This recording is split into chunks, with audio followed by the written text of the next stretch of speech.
Sobat Semisal Media, kembali lagi di podcast kita kali ini. Tapi kali ini kita nggak sendirian, atau nggak sendirian. Kali ini ada partner gue, Nikita Baliana. tepuk tangan dong sama penonton dulu. Guys, penonton Semisal Media. Jadi di hari ini tuh penonton kita ada banyak, kurang lebih ada 1.000. Oke. Ini podcast bukan kaleng-kaleng ya teman-teman. Nah, jadi kita mau di sini mau ngebahas tentang apa nih nih? Oke, jadi kita di sini pastinya ya, kita itu mengangkat tema bagaimana sih peran komunitas pemuda itu dalam membangun generasi yang peduli dan juga berdaya. Betul banget. Dan ketika kita membahas peran komunitas ini, teman-teman, kita juga ngebahasnya nggak cuma berdua. Kita Bener. udah bawa narasumber kita juga Narasumber nih kita ya. yang cantik-cantik jelita nih. Cantik-cantik jelita. Teman-teman Iya. bisa Langsung aja kita sambut ya teman-teman Patria. narasumber kita. Tepuk tangan. Keren ya, di sini tuh kayak nggak ada edit-edit manual aja gitu. Jadi sebelum kita mulai ke pembahasan kita tentang komunitas pemuda, teman-teman, kita mau kenalan dulu kali ya.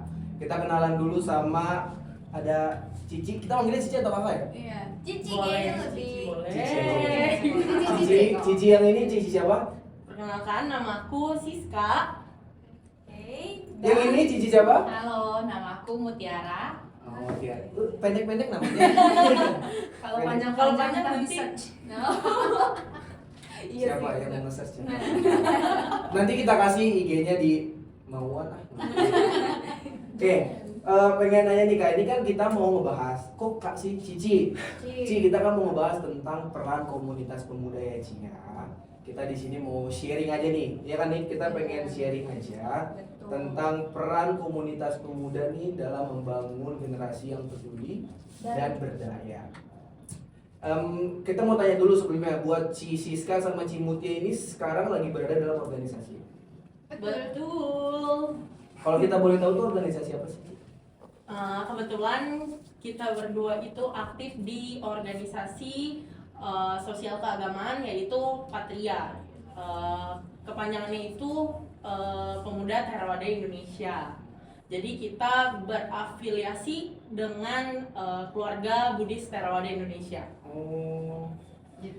jadi Teman-teman, ya. gimana Cici? Boleh silakan. Enggak mungkin teman-teman pernah dengar ada namanya KBTI, itu cukup terkenal sih, dan salah satunya tuh adalah Patria di bidang muda-mudinya. Jadi ada yang bidang bante-bante yang biksu-biksunya itu, Ya. terus ada bapak-bapak yang maga budi, terus ada ibu-ibunya juga tuh, komunitas ibu-ibunya, Wandani, wanita Theravada Indonesia. Terus ada Atasilani juga, itu untuk bukan biksu sih, tapi mereka lebih suci ya, tapi untuk perempuan mereka biasanya pakai jubah warna putih, dan ada kita Ada Di kalian? bagian pemuda. ya. Betul. Oh, oke, kalian berduanya. Waduh. Ini kita perlu tanya nih, mereka tuh udah ikut komunitas kira-kira berapa lama sih Ci? Iya. Kalau dari aku sih, aku udah aktif dari 4 tahun lalu. Berarti di tahun berapa? 2009. Mikir ya. Kita disuruh mikir dulu ya. Oke. Iya, dikurang tuh. Ya 2002. Ya, sekitar di tahun 2000. 2002 mah ini. 22. Belum lahir, saya belum lahir. Iya, Belum lahir, sama. belum lahir ya. Ya Penonton kita pokoknya semua berarti sih. di sekitar tahun 2022 itu aku mulai join di Patri. aku kayaknya berarti lebih lama kamu ya sis, kayak aku di kalau nggak salah di 2023 berarti. Oh. Ya, ya. Berarti Iya betul, aku di akhir tahun 2023. Oh baik, kakak tingkat kakak sini. Iya. enggak juga dong. Kita juga sebenarnya kita juga penasaran sih ini tentang organisasi, cuman kita nggak ngebahas tentang patrianya teman-teman. Kita mungkin ngebahas dari segi organisasinya aja. Iya. Cuman mungkin nanti dari si Niki juga penasaran, kebetulan teman saya dia penasaran. Aku penasaran banget jujur li, kayak apa sih sebenarnya Patria itu? Nah lo. Jadi ini boleh dijawab atau gimana nih? Mungkin ininya aja apa tadi kan sudah dijelasin secara singkat. Betul. Mungkin ininya aja kali ya Ci ya, kayak lebih spesifiknya tuh Patria kan tadi udah jelasin tentang organisasi keagamaan. Keagamaan. Mungkin dalam penjelasan umumnya ada nggak sih itu misalkan Patria itu tuh mungkin dari segi kegiatannya atau apanya itu apakah semua tentang keagamaan atau memang ada yang lainnya gitu. Sebenarnya kalau di Patria itu, jadi Patria ini secara aktif, Patria ini melahirkan pemuda-pemudi Buddhis yang bermoral, mandiri dan kreatif. Oke. Gitu. Sukses dan mandiri bukan sih? Ya udah pokoknya Semoga tidak tidak salah ya. Gak apa-apa Kak, berarti Jadi- dia semuanya mengajarkan tentang kebaikan. Iya, jadi kita mungkin berlandaskan ya karena kita backgroundnya memang di Buddhis, yaitu agama Buddha ya sudah pasti ada sisi keagamannya, tapi tidak semua itu cuma soal agama, tapi kayak ada pengembangan diri ya memang berlandaskan dari agama Buddha. Jadi kalau peran Patria sendiri, terutama di kota Tangerang, itu kita tuh sebagai wadah bagi pemuda-pemudi di kota Tangerang, terutama yang beragama Buddha dan mazhab Theravada. Jadi ini nggak boleh kelewatan ya mazhab Therawadanya. Itu untuk melakukan banyak aktivitas. Kayak contoh ada aktivitas unggulan kita, salah satunya itu ada kita tuh rutin setiap hari Senin olahraga bulu tangkis. Terus kita juga pernah adain fun walk. Dan event terdekat kita ini, event terdekat kita itu mau ada workshop fotografi. Jadi literally kayak orang-orang yang punya hobinya tuh macem-macem itu kita kumpulin di satu tempat di mana orang-orangnya tuh yang sama. Ibaratnya kalau di bahasa kita tuh sama sada, sama keyakinan. Seperti itu. Kayak kemarin juga sempat ada apa? Vokal group. Iya, betul. Pokoknya yang unik-unik juga kita kulik. Jadi kalau misalnya ditanya soal kegiatannya apa, itu jadi karena di organisasi Patria ini kan ada pengurusnya yang memang khusus. Jadi itu ada bagian organisasi dan sosial, terus di bagian organisasi dan sosial itu mereka fokus di bagian kayak misalnya baksos. Jadi kita dari situ juga kita belajar untuk berbagi dan maksudnya peka terhadap sosial di sekitar kita lah. Terus habis itu ada di kemandirian. Nah, ibaratnya dari kemandirian ini kita belajar kalau sebuah organisasi sosial keagamaan itu mereka itu bisa berdiri sendiri gitu loh, bukan yang mengandalkan orang lain untuk berdana ke organisasi kita, tapi kita juga mengusahakan agar organisasi itu tetap berjalan gitu, misalnya dengan dana usaha kayak gitu-gitu. Terus ada juga bagian seni dan olahraga. Nah kebetulan program kerjanya tuh misalnya kayak ngadain turnamen, terus habis itu kayak olahraga tiap minggu, misalnya kayak badminton, terus kayak basket atau yang lain-lainnya. Nah, kita biliar. Nah, jadi nggak terbatas ya. Terus habis itu dari kesenian misalnya ada yang nari, terus ada juga yang paduan suara kayak gitu. Band ya kalau band sebenarnya ada lah banyak vokalis kita gitu lah. Terus habis itu ada Dhamma dan pengembangan. Nah kebetulan aku di bagian itu juga nih. Jadi kayak misalnya ada workshop. Workshop itu biasanya kita cari nih masalah apa sih yang biasanya pemuda-pemudi itu alami gitu kan. Misalnya kita kan karena fokusnya di pemuda-pemudi di wihara, jadi kita fokus nih misalnya di tiap wihara tuh biasanya mereka butuhnya apa sih? Misalnya tiap foto kenapa sih ngeblur gitu kan? Ya bete kan kadang ya, maksudnya seharusnya dokumentasi itu bagus gitu, bisa dilihat orang lain, tapi malah kok jelek. Nah makanya misalnya kita adakan workshop fotografi, jadi nanti kita bisa menggunakan personil dari pengurus Patria itu sendiri untuk mengajarkan. Jadi kita kayak anggaplah tuh tutor sebaya lah. Jadi ibaratnya kalian juga kalau sesama pemuda jadinya kalian nggak yang merasa apa ya kayak minder untuk belajar karena kalian merasa setara gitu. Jadi kayak ya udah belajar sama temen kayak gitu. Terus habis itu misalnya karena kita backgroundnya Buddhis juga ada juga kayak workshop pembacaan Pali Wacana gitu. Habis itu ada juga dulu pernah ngadain workshop beauty class. Betul, kita beauty class itu kolaborasi sama Implora. Implora? Iya. Juga ya. Gede sih itu. Heeh. Jadi itu gimana caranya? Kenapa sih kita ngadain workshop itu? Ya biar mereka walaupun ciwi-ciwi, karena ini kan biasanya beauty biasanya ciwi-ciwi lah ya yang ikut. Nah, ciwi-ciwi ini biar mereka juga apa ya, untuk ke wihara, walaupun mereka cuma ke wihara, tapi at least mereka juga bisa belajar untuk apa ya, setidaknya ke wihara bertemu dengan anggaplah kalau misalnya di agama Kristen ya bertemu dengan Tuhan. Nah kalau misalnya di Buddhis, setidaknya kalau misalnya nih kalian mungkin mempersembahkan buah tuh sampai setinggi-tingginya gitu, sedangkan kalian ke wihara itu cuma kayak pontang-panting gitu loh anggapnya, tidak apa ya, tidak dress well gitu lah. Kalau dulu tuh sempat ada yang bilang kalau ke mall rapi banget, tapi ke wihara cuma begitu doang. Nah, sempat ada kayak gitu juga, makanya kita ambil coba buat beauty class. Terus juga mungkin dengan workshop yang tadi ya, mungkin bisa apa ya, sebagai gambaran kalau you must love yourself gitu. Betul. Terus sama ada satu lagi ketinggalan, satu Iya. lagi kita ada divisi Medcom, media komunikasi. Asik. Kalau Betul sempet dong. ada yang marah. Iya. Yang mana tuh yang mana? Ini kebetulan yang mana sponsor utamanya nih. Jadi mungkin teman-teman bisa cek di Instagram kita @dpc_patria_kotang. Itu isinya itu adalah mahakarya dari rekan-rekan media komunikasi, dari konten, desain, dan caption juga sama kan ya, apa copywriting kalau zaman sekarang Iya. ya. Itu ada semua teman-teman di balik itu. Teman-teman Medcom. Iya. Kasih tepuk tangan buat ini kenapa paling kenceng ya? Bukan kamu yang dibicarakan. Oh iya, boleh.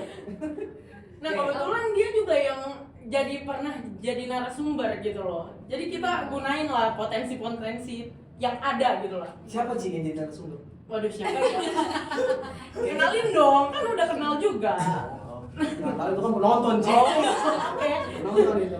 Oh, bercanda. Oke, Tambah wah. lagi teman-teman. Oke, mantap banget ya, ternyata kita dengar-dengar program dari komunitas Patria ini itu benar-benar menarik banget sih menurut. Keren sih, luar biasa itu, keren banget. Mm-mm. Aku jujur ngerasa, sebenarnya jujur juga karena aku pribadi itu bukan background Buddhis, tapi maksudnya ngedengar dengan banyaknya program yang sudah dibuat itu kan berarti dari tadi aku nangkep berarti pemuda-pemuda ini niatnya membangun organisasi itu ya memang tujuannya untuk belajar sesama pemuda itu juga gitu. Betul. Tidak ada pandang bulunya, mau siapapun itu, mau siapapun mereka, kalau mereka mau join itu nggak ada masalah kan, kita akan tetap merangkul gitu. Jadi kita tidak memilih-milih apa tuh namanya, nggak memilih anggota. Betul. Siapa aja boleh membangun dirinya di sana, potensinya di sana, terus bisa juga belajar ya. Oke. Mantap. Kita lanjut ke ini nih, coba buat buat Cimutia sama buat si Siska. Ini nih, kita coba tanya mereka nih. Oke, nah kan kalau bisa dilihat ya, generasi muda zaman sekarang nih itu banyak banget yang bisa ada stereotype gitu dari mungkin generasi zaman enggak zaman sih, maksudnya generasi sebelumnya, sorry nih, salah ngomong. Gak apa-apa, kita nggak diserang kok. Generasi sebelumnya gitu anak muda tuh punya stereotip kalau generasi Z itu kayak terlalu asik sama dirinya sendiri ya, bukan dunia sendiri, maksudnya dirinya sendiri, terus abis itu terlalu fokus sama gadgetnya juga ya kalau bisa dilihat, plus juga sama antipati lah gitu sama lingkungan sosialnya. Nah, gimana sih menurut Cici nih Iya nggak apa-apa. tantangan terbesar yang dihadapi generasi muda saat ini dalam menjaga kepedulian terhadap lingkungan sosial di sekitarnya? Tantangannya ya berarti. Iya, tantangannya Ci apa? Boleh lah Cimuti duluan. Waduh. Kalau tantangannya sih sebenarnya yang tadi teman-teman sebutin itu juga merupakan tantangan besar juga buat kami. Karena kalau bisa jujur, kita juga untuk rekrut anggota itu memiliki sedikit kesulitan ya. Karena memang udah mah nih Buddhis minoritas. Terus ada lagi mazhabnya Theravada. Nah, udah ada kotaknya lagi. Terus di Patria pun kita juga ada batasin umur juga kan, dari 16 sampai 40 tahun. Terus kita pun hanya bisa meraih teman-teman yang aktif itu yang di wihara. Karena jujur kalau sudah di media sosial itu tuh agak susah untuk nge-reach teman-teman kayak zaman sekarang siapa sih yang nge-post dia agama apa gitu kan. Jadi kita tuh agak susah nge-reach-nya. Tapi ya makanya itu kan teman-teman dari Medcom kita juga bekerja keras ya. Itu konten kita non-stop sampai jujur mereka tuh kadang sampai yang pernah curhat banyak banget ini uploadnya kapan ya gitu. Ya itu sih tantangan terbesarnya sih ya yang tadi teman-teman udah sebutin itu sih. Oke. Kalau menurut Nih gara-gara Cici nyebut Medcom penonton kita yang cengar-cengir terus dari tadi nih, Ci. ya, harus disanjung, harus disanjung ya. Keluar kali keluar. Biar konten saya lancar. Oh iya benar. Tolong ya teman-teman Medcom. Maksudnya teman-teman Medcom. Oke. Cici. Ini kan penonton jadi ya. Oh yang penonton ya. Iya. Lanjut Ci. Berarti itu yang tadi ditanyain itu tantangan Kita ya. yang yang tentang individualisme lah ya. Jadi menurut aku kenapa sih Gen Z atau ya pokoknya anak zaman sekarang itu lebih mungkin orang bilang introvert atau yang lebih mengurung diri atau lebih suka sendiri. Itu mungkin karena ya zaman sekarang ya semua berjalan lebih cepat lah. Terus ditambah teknologi, terus habis itu juga kayak apa ya, informasi di sosial media bikin orang kayak siapa sih dari kalian yang mungkin bahkan ke toilet aja ya bawa HP gitu kan? Iya. Iya. Kalau nggak bawa HP bengong ya kan? Zaman sekarang kayaknya Jangan-jangan nggak bisa. bengong gitu kan? Nggak bisa. Zaman sekarang kayaknya nggak bisa deh. Nggak bisa. Jangan-jangan kamu tuh pas lagi di toilet, wah HP aku lobet, terus langsung kayak bengong mau ngapain ya? Bukan galeri. Enggak habis baterai buka galeri. Oh iya. Iya benar juga giginya, benar juga. Jangan buka Instagram. Jangan mulai Instagram. Jadi kita itu terbiasa gitu loh. Kita nyaman dengan handphone kita, dengan gadget kita. Jadinya kita nggak kayak seolah-olah tuh walaupun kita makhluk sosial gitu kan sebagai manusia, tapi kita kayak lupa gitu loh kalau kita ini makhluk sosial dengan kalian mungkin yang udah punya handphone ataupun sosial media gitu loh. Jadi ya kalian akan minim interaksi lah dengan orang. Karena kalian aja bisa berinteraksi dengan orang cuma by handphone.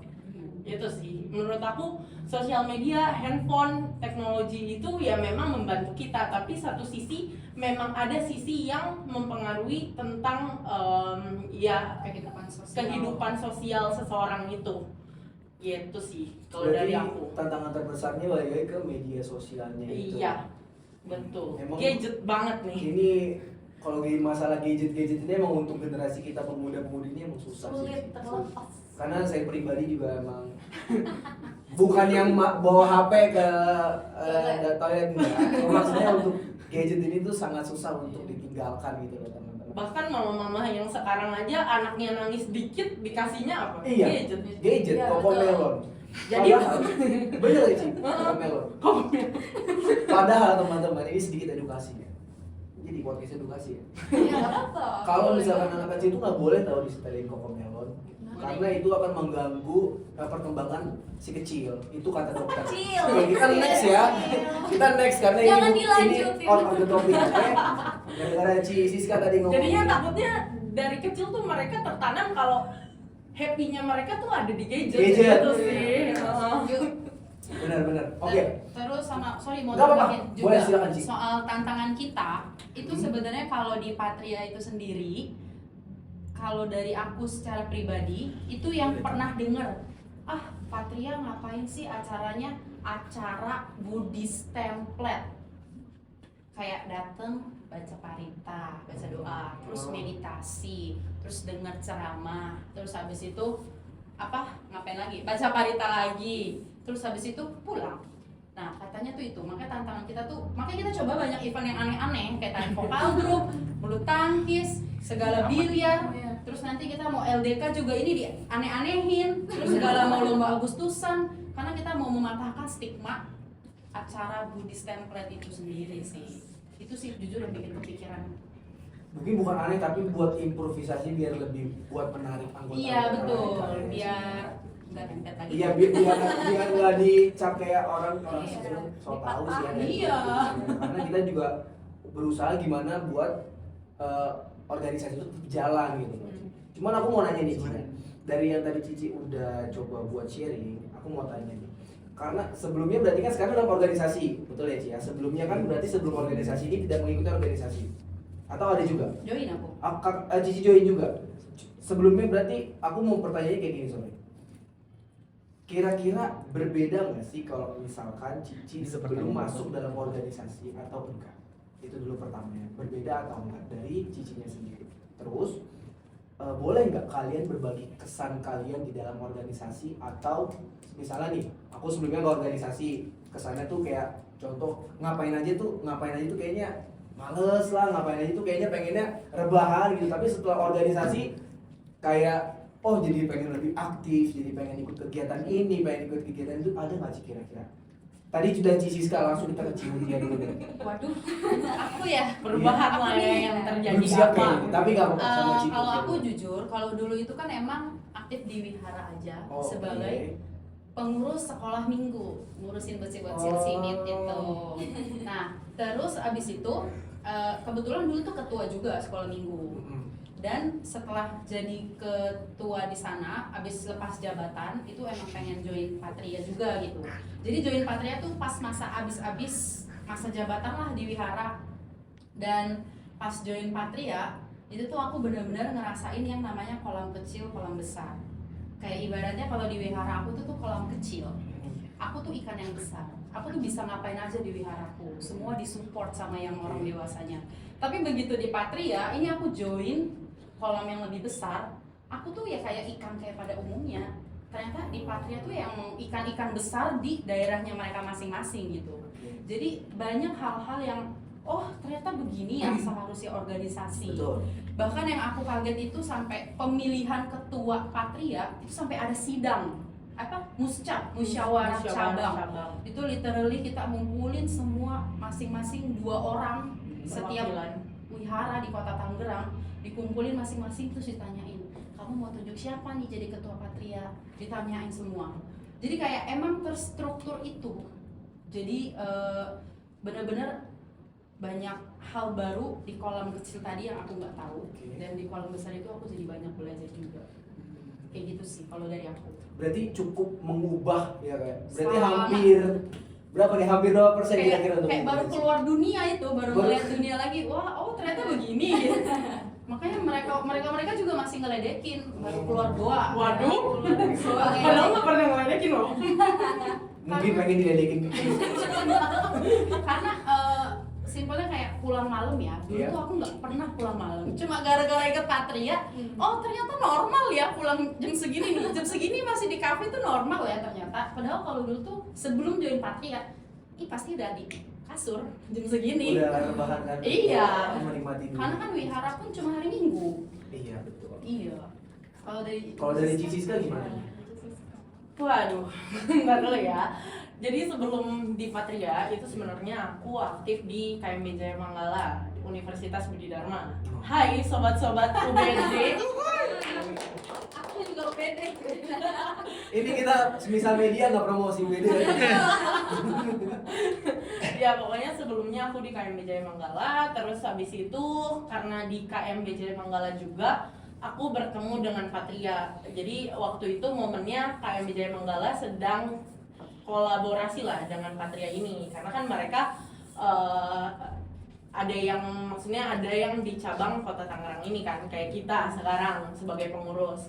Nah kalau ditanya sebelum di Patria itu aku adalah orang yang mungkin saat waktu di KMB aku kayak apa ya, dulu itu di KMB itu nggak terlalu rame lah orangnya, dan untuk kaderisasi juga agak sulit di UBD yang walaupun itu universitas Buddhis ya, tapi di sana mungkin karena mayoritas pekerja juga, jadi mereka juga agak kurang aktif gitu untuk ikut kegiatan di UBD ini gitu kan. Nah waktu itu mungkin kalau diceritain agak panjang sedikit ya, jadi aku ini adalah kayak Gak apa-apa Ci, kita masih ada 5 sesi lagi. Lanjut. jadi waktu itu tuh aku itu ada di momen pernah ingin tertarik dengan agama lain lah waktu itu. Tapi waduh. Jadi pernah tertarik, tapi ada di momen aku bertanya sama diri sendiri, sepertinya aku tertarik dengan agama lain itu karena aku tidak mengenal atau tidak mengetahui agama aku sendiri. Karena memang aku dibesarkan di sekolah yang memang bukan Buddhis, jadi memang aku tidak ada background Buddhis banget lah, karena dari keluarga juga enggak gitu kan. Terus setelah aku bertanya sama diri sendiri, nah di KMB aku udah mulai belajar. Setelah itu aku bertemu dengan Patria. Nah di Patria ini bedanya mungkin dulu pas KMB itu aku kayak tidak ada role model. Tidak ada role model seorang pemimpin itu seperti apa sih, atau kayak Buddhis itu seperti apa. Jadi aku ibaratnya dari KMB Jaya Manggala aku belajar dari sisi agama Buddhis, agama Budanya juga, dan satu sisi aku juga belajar mungkin dari senior juga, tapi walaupun dari situ lebih ngefek itu di belajar otodidaknya waktu itu, saat apalagi ya saat jadi ketua lah ya, itu sangat yang kayak mau bertanya sama siapa aku juga bingung gitu kan. Pernah ada di momen itu karena sulit kaderisasi itulah. Terus setelah aku kayak kenal Patria, mereka ngajak, terus habis itu kayak di situ banyak sih. Dari situ pintu-pintu terbuka ya. Satu sisi aku juga bisa mengenal agamaku lebih dalam lagi, bahkan mempraktikannya mungkin ya. Terus habis itu aku juga jadinya belajar gitu. Gimana sih cara berorganisasi, gimana sih mimpin orang, terus kalian juga bisa kenal nih atau kayak mengetahui, oh ternyata ada ya tipe orang seperti ini, mereka harus diperlakukan seperti apa, kayak gitu. Jadi kalian nggak cuma jago kandang gitu loh. Jadi kalian lebih luas lagi dari apa yang selama ini mungkin kalian ngerasa udah tahu gitu loh. Tapi di sana kalian bisa belajar banyak. Jadi aku merasa pas aku di Patria, aku tuh daging semua yang aku makan, anggapnya kayak gitu loh. Yakin sebelumnya karena daging semua tuh dalam arti komunitasnya yang cukup support gitu loh buat kalian belajar hal baru, terus kalian juga yang diterima dan kalian diberi kesempatan untuk belajar hal baru. Di mana lagi gitu kan. Kalau misalnya di tempat kerja, kalian kalau belajar hal baru belum tentu dapat support, dan bahkan kalau salah ya kalian diomelin gitu kan. Kalau di organisasi sosial keagamaan kalian pasti mau diomelin gimana ya kan gak ada teman lagi. Iya kayak gitu loh. Jadi ini tuh aku ngerasa di Patria itu kayak ada ruang yang aman untuk kalian belajar hal baru gitu sih. Dan kebetulan di Patria juga senior ataupun yang kayak pengurusnya, bahkan yang udah umurnya misalnya tadi batas Patria berapa? 40 tahun.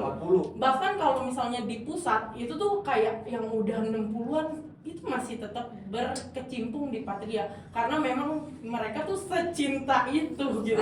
Mereka tuh ada organisasi, ada grupnya namanya Patria Legend. Jadi itu yang tuwir ya.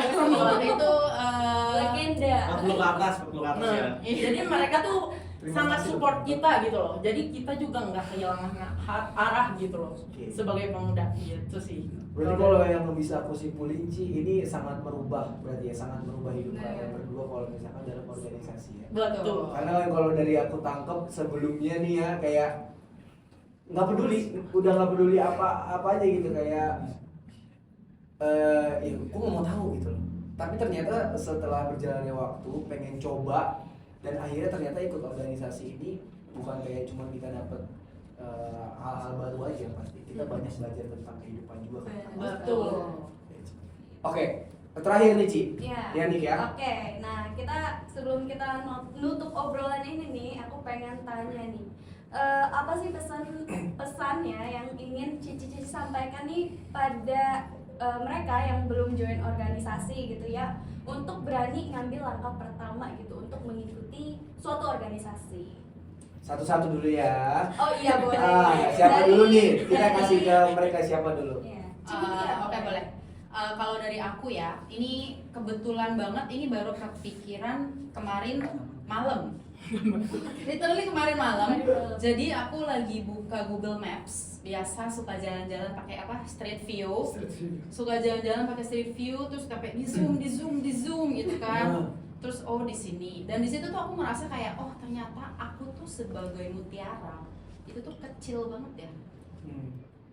Baru ikut Patria nih ngerasanya tuh udah kayak aduh kayaknya hidup hektik banget, setiap hari seminggu sekali nggak mungkin nggak ada meeting Patria. Tapi ketika aku ngelihat Google Maps itu kayak ya ampun ternyata yang aku lakukan tuh masih kecil doang, karena dunia tuh sebesar itu buat kamu nggak nyoba gitu loh. Kamu tuh harus nyoba karena dunia tuh literally segede itu dan kamu bakalan nyesel kalau nggak coba. Kayak gitu. Kalau dari aku itu sih. Oke, kalau dari Cisis kan? Kesan pesan untuk teman-teman yang belum berorganisasi ya. Kalau dari aku mungkin untuk ikut ataupun masuk organisasi itu sebenarnya cocok-cocokan. Karena kalian itu anggaplah masuk ke sebuah organisasi itu kalian tuh punya backpack kalian masing-masing gitu loh. Kalian punya latar belakang masing-masing. Tapi kalian untuk masuk ke sebuah organisasi itu kalian harus memfilter juga, jangan asal masuk. Jangan sampai kontribusi kalian ke sebuah organisasi itu malah kalian mendukung hal yang salah gitu. Jadi kalian juga harus pastiin kalau visi misi mereka adalah hal yang baik. Dan setelah itu kalian juga bisa mungkin dari awal coba-coba, kalian kan melihat budaya mereka. Kadang mungkin ada yang cocok di politik kah kayak gitu, atau ada yang cocok di keagamaan. Nah itu kalian nggak bisa yang namanya kayak ih kamu terlalu politik banget, ya nggak bisa, karena mereka mungkin memang posisinya mereka suka di politik gitu loh. Tapi yang pasti kalian harus tahu kalau organisasi itu tidak ada embel-embel tentang misalnya balas dendam kah, atau kayak dimotorikin oleh hal-hal yang jelek gitulah. Jadi karena kalau kalian misalnya masuk organisasi tersebut ya kalian secara otomatis mendukung hal itu gitu loh. Jadi kalian harus memfilternya. Dan gimana sih cara filternya? Ya kalian harus apa ya? Sebuah komunitas itu atau organisasi yang positif ya yang orang-orangnya itu juga ikut bertumbuh gitu loh. Jadi bukan cuma kumpul-kumpul doang. Semua orang bisa kumpul, di warung juga bisa kumpul gitu kan. Ya makanya di organisasi itu ya kalian ikut bertumbuh gitu loh, secara pribadi gitu loh. Setelah itu barulah organisasi itu disebut sehat gitu kan. Karena orang-orang di dalamnya itu ya bertumbuh. Betul.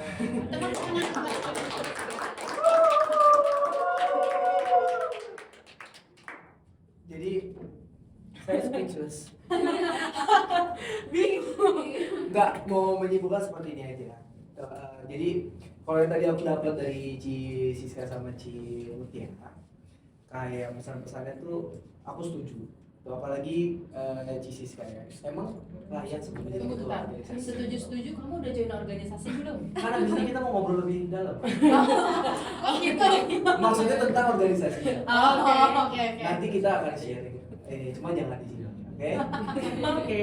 Mau bilang aja emang cocok lah Ci Siska sebelumnya menjadi ketua organisasi ya. Kayaknya dia banyak ya sebelumnya dan sekarang kan ada Ci Mutia sebagai, kalau aku dengar sebagai ketua, sebagai ketua DPC Patria. Mungkin tuh kan aku jadi lupa kan. Waduh. Jadi disimpulkan ya teman-teman, dalam organisasi ini intinya adalah jangan pernah takut untuk mencoba. Yang penting kita harus tahu dulu penjelasannya, ya kan Ci ya? Jelas atau tidak? Apakah itu membuat kita rugi, membangun atau gitu kan? enggak. Membangun atau enggak? Dan mungkin kalau misalkan teman-teman lihat kayak stereotype anak-anak zaman sekarang ya kayak yang banyak, apa sih gunanya ikut organisasi? Tuh. Pasti kan jawaban umumnya adalah biar dapat relasi, biar kita juga critical thinking-nya lebih main katanya gitu. Mental kita lebih dapat. Ada yang bilang itu bisa kita dapetin di luar dari organisasi. Tapi itu semua kan pro kontra ya. Jadi orang bisa berpendapat apapun itu. Tapi Kalau dari kita di sini adalah buat teman-teman yang mau masuk organisasi, silahkan jangan pernah takut. Benar. Cuman ikutin tadi coba pesan-pesan yang udah disampaikan oleh narasumber kita ada Cimutia sama Cisiska. Yang tadi menyarankan itu saran yang gak main-main loh teman-teman. Itu saran yang memang sangat bagus untuk coba dipertimbangkan. Kata penutup nanti akan disampaikan oleh teman saya Niki. Kebetulan beliau seorang penyanyi. Waduh. Jadi dia nanti mungkin akan Menutup dengan nyanyi. Menutup dengan nyanyi. Waduh. Enggak, bercanda. Jangan. Bercanda ya teman-teman. Kita mau ini dulu, sebelumnya aku mau ngucapin ya, kita mau ngucapin dulu Iya. ke Cimutia sama Cisiska. Karena sudah banyak terima kasih udah mau meluangkan waktunya. Oh. Yang kalau aku cuma mau sharing, Cimutia itu habis kerja teman-teman. Tapi dia rela datang ke sini jalan kaki dan Nggak jauh kan? Jangan tambah-tambahin. biar orang tuh ini ya biar tertarik gitu loh orang-orang ini. Enggak, kalau banyak sedap sih. Iya, sedap. Iya. Udah ketahuan nggak bisa di-cut ya itu. Iya pokoknya si Siska juga terima kasih. Terima Siska kasih juga juga banyak untuk juga kesempatannya. kesibukannya Tuh. udah mau datang ke sini juga berbagi ceritanya, sharing tentang organisasinya. Harapan kita mungkin Diki bisa kasih harapan dulu untuk Oke. si Siska sama si Oh. Mutia. Harapan untuk kayak dalam organisasinya lah. Oke, harapannya sih pastinya ya, yang tadinya susah gitu ya mencari anggota-anggota Patria ya. Ya guys, ikut aja nih para pemuda-pemudi Budis ya, boleh banget nih join organisasi Patria. Nanti Ya. kita kasih ada ini ya. Iya, apa Tolong Instagramnya? tim editor. Medcom ya. Anak Tolong Medcom. kasih Agak Instagramnya. PR ya. Nih, yang mau IG-nya Cimutia di sebelah sini. Siska sebelah sini, ya. Pusingkan editor. Ya, kan fokusnya mau ke ininya, Oh, iya. komunitasnya, Pak. Iya kan, mereka penasaran juga sama narasumber kita dong. Pasti mereka penasaran juga, iya nggak? Betul. Nanti editor kerja ya. Siap. Anak Medcom tuh yang ngomong tuh. Oke. Ya kalau dari aku harapannya buat Siska sama Cimutia, semoga dalam organisasinya ini berjalan dengan baik, Amin. lancar. Betul. Pokoknya apa yang Cimutia programkan ke depannya itu bisa berjalan Sukses. dengan baik dan Iya, sukses. betul. Terima kasih. Seperti apa? Ini ya visi misinya ya. Seperti Sukses, visi, man- iya. Sukses dan mandiri. Iya. Itu maksud kita. Pokoknya kalau dalam background aku, Tuhan berkati untuk semua perjalanannya, semoga Amin. bisa tercapai dengan targetnya. Oke, mungkin itu aja yang bisa kita sampaikan teman-teman untuk podcast kita hari ini. Selanjutnya nanti kita akan tampilkan lagi narasumber kita yang menarik-menarik. Jangan lupa stay tune di mana ini? Semisal Media Podcast.